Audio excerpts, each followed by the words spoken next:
আসসালামু আলাইকুম ওৰহমাতুল্লাহি ওয়াবাৰাকাতু। আপনালোকৰ ওপৰত আল্লাহৰ ৰহমত, বৰকত আৰু শান্তি বৰ্ষিত হওক। আউযু বিল্লাহি মিনাশ শাইতানিৰ ৰাজিম। বিসমিল্লাহিৰ ৰহমানিৰ ৰহিম। খেদা খোৱা শয়তানৰ ফুচলনিৰ পৰা আল্লাহ তুমি আমাক ৰক্ষা কৰা। পৰম কৰুণাময়, পৰম দয়ালু আল্লাহ তাআলাৰ নামত আৰম্ভ কৰোঁ।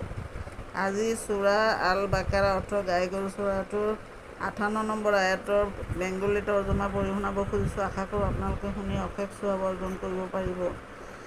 وَإِذْ قُلْنَا ادْخُلُوا هَٰذِهِ الْقَرْيَةَ فَكُلُوا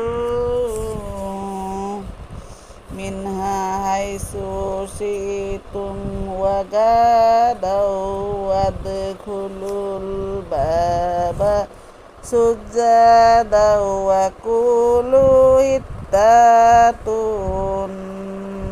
نَغْفِرْ لَكُمْ خَطَايَاكُمْ وَسَنَزِيدُ الْمُحْسِنِينَ।